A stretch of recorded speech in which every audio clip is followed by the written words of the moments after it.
Hello, I'm Emma-Louise Coffey and you're welcome to The Dairy Edge, the Teagasc Dairy podcast. We're bringing you the latest information, insights and opinion to improve dairy farm performance. Following on from our interview with Deirdre Hennessy, I wanted to find out more about the success of white clover at Clonakilty Agricultural College and how it can be implemented at farm level. Clover researchers Brian McCarthy and Brid McClearn give us an insight to some of the findings, and firstly Brian explains the layout of the experiment. The title of the experiment was the effect of tetraploid and diploid swards sown with and without white clover on the productivity of spring milk production systems. And I suppose we set up the trial in 2012 and 2013, and kind of the reasons why we were looking at ploidy and white clover were, number one, Michael O'Donovan had done a lot of work looking at different cultivars and their effect on milk production per cow, and he'd seen that the big effect was that tetraploid cultivars were able to support higher milk production per cow during the main grazing season. And we wanted to look at that over a full grazing season over a number of years. And then secondly, in terms of the white clover, Deirdre Hennessy had started doing a bit of work on white clover and had seen the benefits of it. And basically we wanted to incorporate white clover into a system with a higher stocking rate than would have previously been done in terms of literature, and also at higher levels of nitrogen fertilizer than would have previously been undertaken.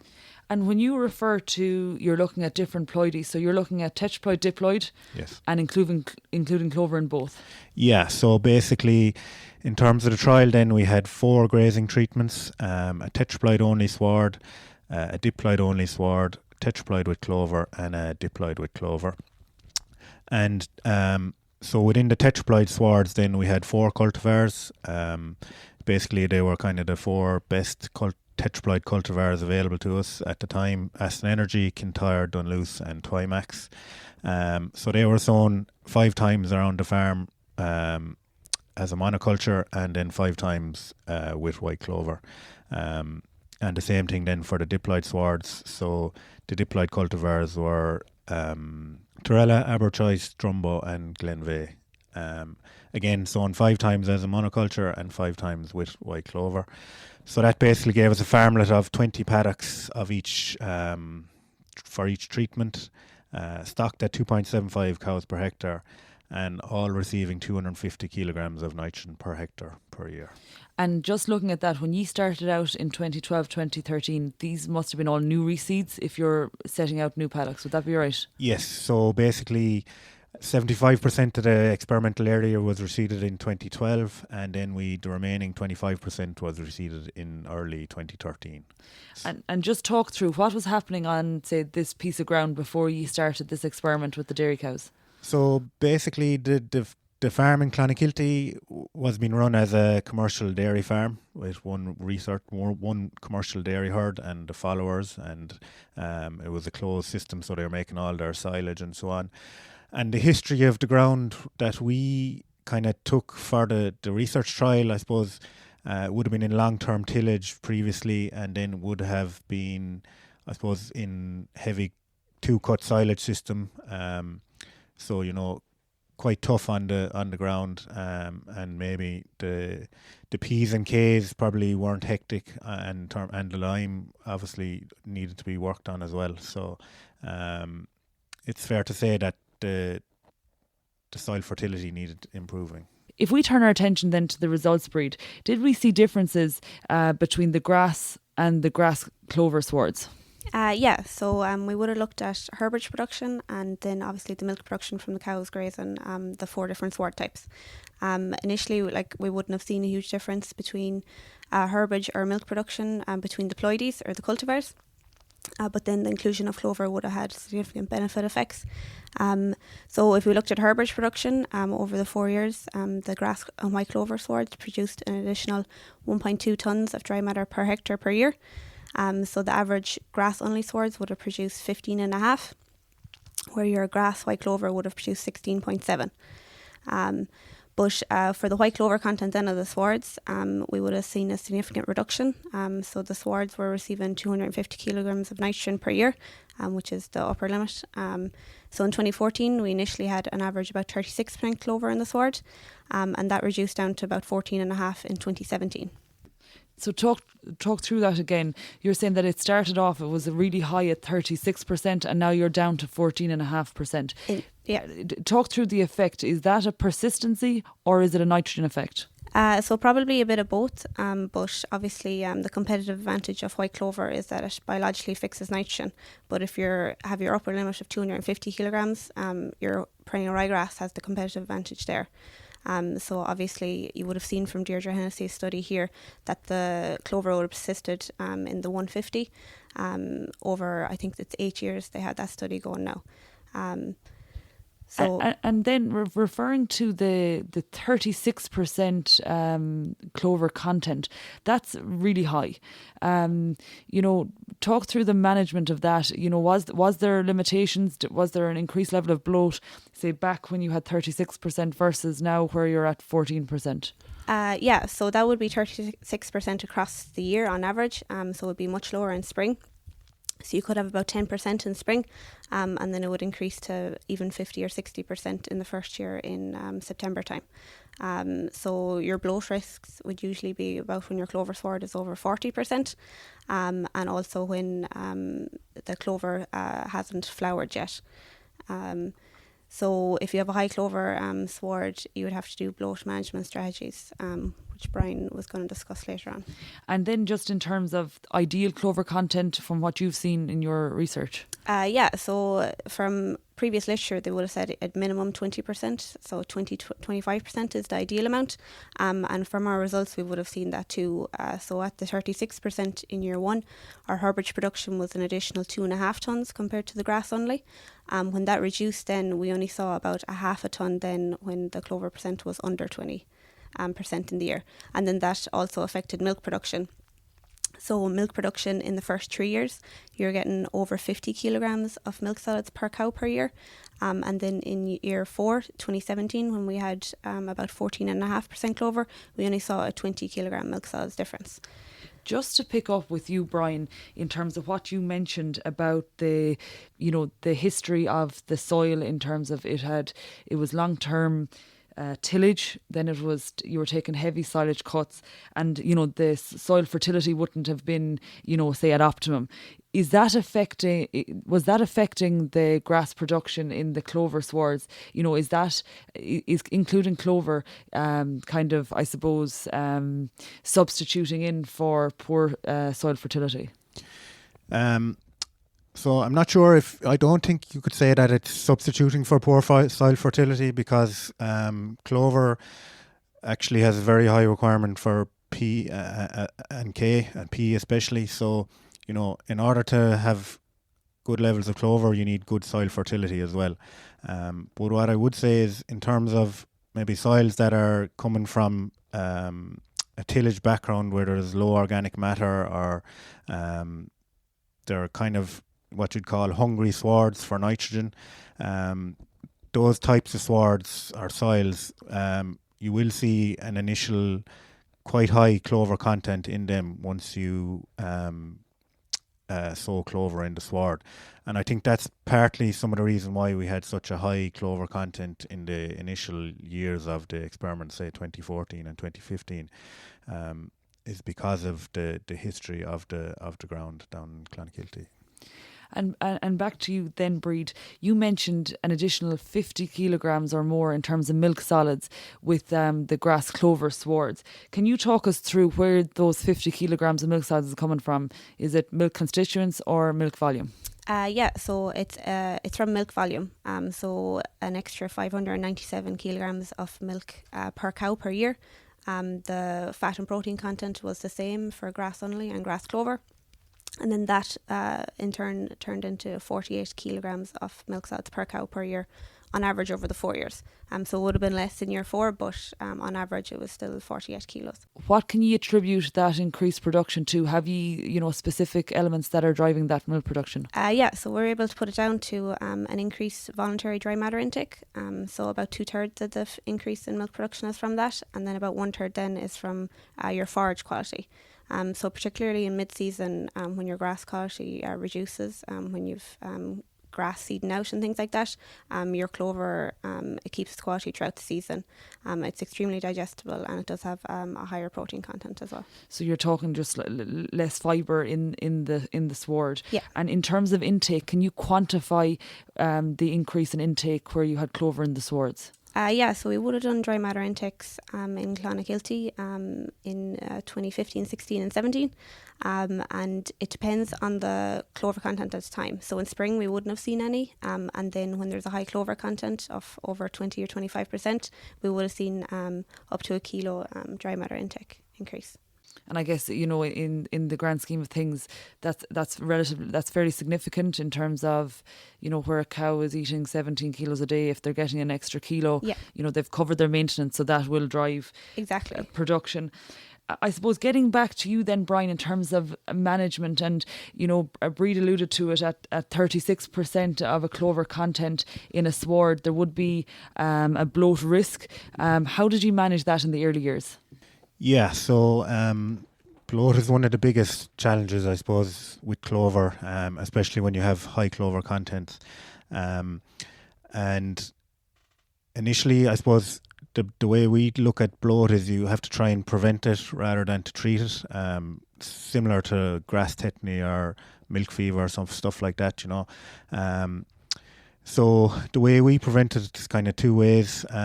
We use bloat oil in the water, and that works relatively well on dry days because the cows are drinking the water.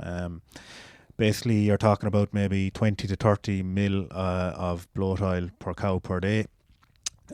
We use dispensers in the water trucks, put them into the trucks 12 hours before the cows go into the paddock to make sure that they're getting some bloat oil into their system before they go into the paddock. And that works relatively well. There's obviously, it's not 100% effective, but in dry weather it works relatively well. And then on wetter days, when the grass dry matter is quite low and they're probably not going to be drinking that much, we try and allocate quite a small area for the initial grazing in the paddock, basically to try and make the cows eat some grass and clover, because when the cows go into a paddock, they tend to preferentially graze the white clover, and that's what causes the bloat. So the shorter allocation makes the cows eat some grass and clover, and basically it takes the edge of hunger off them, and then you can basically drop the wire and allow them to graze over the rest of the paddock. So initially, we were doing a good bit of prevention, but we as you get to know the system and get to know how to manage it, you can identify 4 or 5 factors that you need to be aware of that might pose a risk of bloat. So obviously high white clover content paddocks, changing from a grass-only sward to a grass clover sward. If cows are after skinning out a paddock and they're a bit hungry going into a paddock with clover in it, there's a higher risk of bloat. Like I mentioned, the lower dry matter on the wet days. They're all kind of things you can know to have in your mind when you're grazing white clover swards. If any of these are happening, maybe I need to take those preventative measures to try and reduce the risk of bloat. I think you made a really interesting point there, and I think that where you have cows grazing in a grass clover sward, you should actually take note, like they really do go in and select out the clover first, and then they get back to the grass when the clover is gone. And I suppose just a follow-on question, you were saying the bloat oil, 20-30 mils per cow. Is bloat oil expensive? It can be a bit expensive, yes. So in terms of per cow per day, it's maybe like 25 to 30 cents per head per cow per day. So like ideally you don't want to having to put in the bloat oil full time across the grazing season, because it could be quite expensive then. But like I was saying, initially that's kind of what we were doing because we didn't know how to manage the swards and to know the risk factors. So in the initial years of the experiment, we were doing a lot of prevention. But then as the clover content declined in the sward, obviously you have less of a risk of bloat, and then you can pick and choose when you actually need to use your preventative measures to reduce the risk of bloat. And again, something that Brid mentioned that may be considered as a challenge is the persistency of clover and the clover content in the sward. What are you doing to maintain a higher level of clover in the sward? So during the experiment, we actually didn't do any sort of have any kind of program in situ to try and maintain the clover content. We put in the clover initially, and then we kind of let it fall out whatever way it would throughout the experiment. So in terms of, we've a follow-on experiment now, and I can get into it now if you want. So we're basically looking at grass-only swards versus grass clover swards at 2 rates of nitrogen, 150 kilos versus 250 kilos nitrogen per hectare per year. And I suppose we kind of have a nice model. We had a very high clover content, and then it's declined. And I suppose what farmers are saying to us is that it's more realistic now to basically what we're not reseeding everything.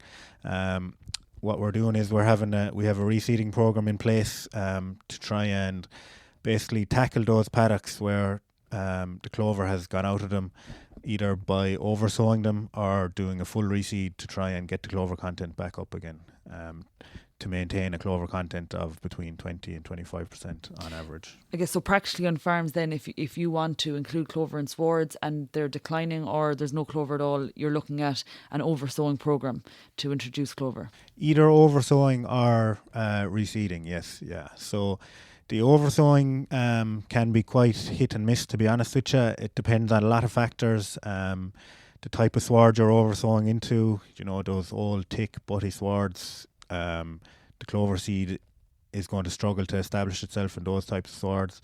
If you have a kind of a sward that's suitable, it's clean, not too many weeds, and it's not that thick or butty or dense at the bottom of the sward, you can oversow. Probably you'd want to be going with 2 kilos of clover seed per acre. Really the important thing is the conditions around the time you oversow. So you need a bit of moisture there in the soil to allow the clover seed to make some good contact with the soil and establish. And it can be quite hit and miss depending on what way the weather comes after you oversow. If you don't get rain and the ground gets quite hard and dry, this clover seed will struggle to establish. So the conditions at the time of oversowing, and then also how you manage it after you oversow. So you really need to be kind of trying to graze it at lowish covers, so 1,100 to 1,200 kilograms dry matter per hectare, for maybe 2 or 3 grazings after you oversow, just to allow the light get down to the base of the sward to the clover plant. And also maybe even think about trying to reduce the nitrogen by half or something for the next 2 applications after you oversow, just to basically stop the ryegrass growing over and shading the clover. And I guess not to labour on the management challenges of clover, but again, Brid, you mentioned that there's slow growth in clover in the springtime. Were there any management tools that you imposed in terms of counteracting the slow growth in the spring, Brian? It's not so much that the growth is slow in the spring, it's the growth over the winter period that is lower with the grass clover swards. So on average over the 4 years, winter growth on the grass clover swards was 3 kilograms dry matter per hectare per day compared to 6 kilograms on the grass only swards. And basically what that means is you have a lower open average farm cover and you have a deficit there. And that deficit has to be filled with bale silage. On average over the experiment, we fed about 80 kilograms more silage to the grass clover cows than the grass only cows. But that varied from initially when we had that very high clover content, we had a much lower overwinter growth, and we fed up to 150 kilograms of dry matter silage in the spring to those cows. And whereas as clover content declined, then the difference in overwinter growth rate also declined. So we had less of a deficit in the spring in terms of a difference in open and average farm cover. And is that just the feed deficit in the spring? Would that be the main challenge there in terms of feed? Yeah. So you're looking at high quality bales as a means of feeding animals to fill that hole? Yeah, exactly, yeah. So we'd be talking about probably having an extra bale of silage per cow on the grass clover treatments to make up that deficit there if it does occur. And then to you, Brid, we were looking at, that extra bit of feed maybe in the springtime and, management practices like, introducing bloat oil. Did you see increased costs with the clover treatments when you compare them with the grass-only treatments? Yeah, we would have. And recently, Lauren Schlew modelled on the Moorpark Dairy Systems model, the costs and net profit that you would get from the two different systems. So the increased costs, so we would have modelled it on a 40 hectare farm and a milk price of 29 cents per litre. And your cost per hectare would be an extra €129 on your grass clover, and that would what does that include? So the cost of your bale silage that you'd be feeding out, the labour for feeding out that silage, also the labour that would include spreading the slurry from housing them cows for longer, liming cubicles, also labour for grassland management for when you do have your high clover swards, and also if you were to include bloat oil. That's really interesting. I didn't think he'd put a figure on the feeding out and putting up the strip wires.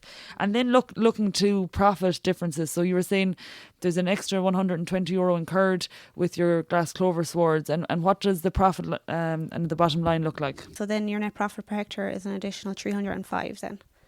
So even though your costs are an extra 130 approximately, including them costs, then your net profit is a 305 extra. And talk through what's contributing to that €305. So essentially it's just the higher milk production from the cows. It completely covers the costs, and then also your bale silage, you're not buying it in. It's produced from the platform. So I would have said that we produced an extra 1.2 tonnes of dry matter, which was mainly as silage then.